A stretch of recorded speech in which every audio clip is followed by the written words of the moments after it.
গণভবনে আমরা আসলেই যাই নাই।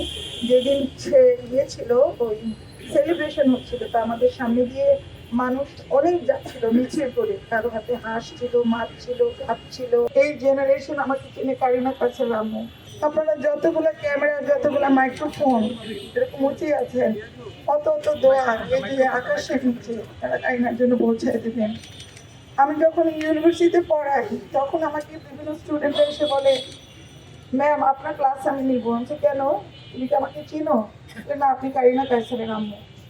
তো আমি কারিনা কায়সারের আম্মু, আমি লোপা কায়সারও না, আমি কায়সার আহমেদের ওয়াইফও না। এই জেনারেশন আমাকে চিনে কারিনা কায়সারের আম্মু।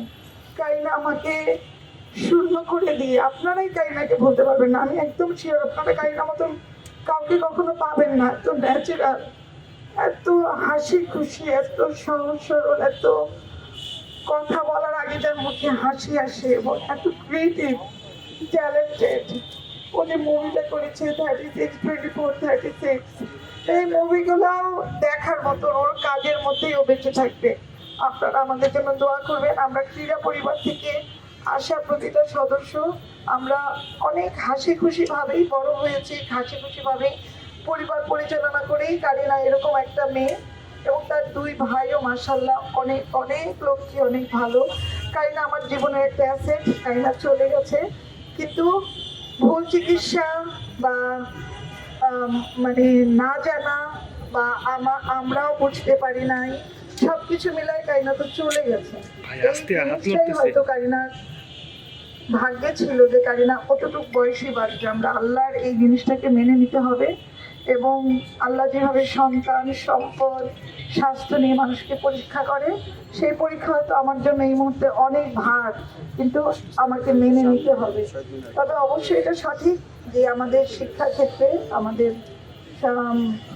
আমাদের চিকিৎসা ক্ষেত্রে সরকারের অনেক অনেক নজর দেওয়া দরকার।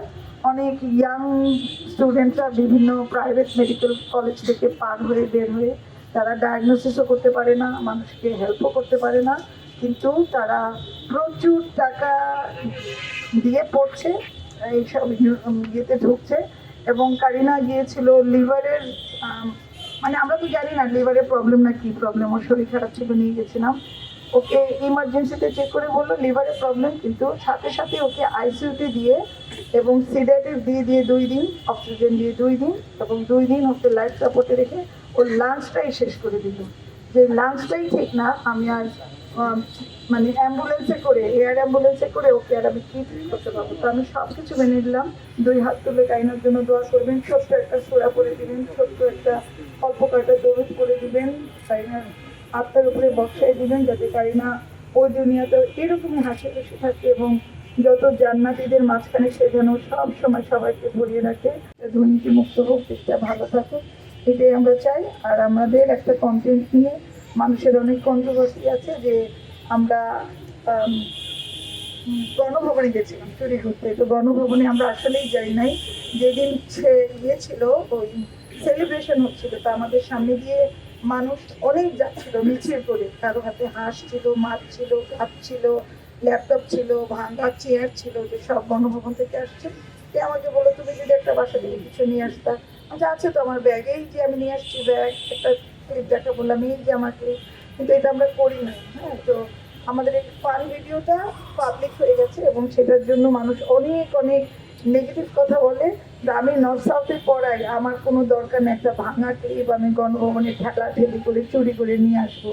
আমার হাজব্যান্ড অনেক মানে অনেক বিখ্যাত একজন মানুষ, আমার শাশুড়ি এই দেশের একটা সম্পদ, আমার শ্বশুরও জাতীয় পদকপ্রাপ্ত মানুষ, আমাদের ফ্যামিলিতে অলরেডি 3টা জাতীয় পদক আছে। তা আমরা তো এই শিক্ষা, এই ব্যাকগ্রাউন্ড কখনো ছিল না যে আমরা চুরি করতে হবে। এটা আমরা সবাই সেলিব্রেশন করছিলাম, আমরাও সেলিব্রেশন করেছি, দ্যাটস অল। তো আপনাদের এটা নিয়ে যদি কোনো মনে কনফিউশন থাকে, আমি আজকে ভেঙে দিলাম। আপনারা সবাই কারিনার জন্য অনেক অনেক দোয়া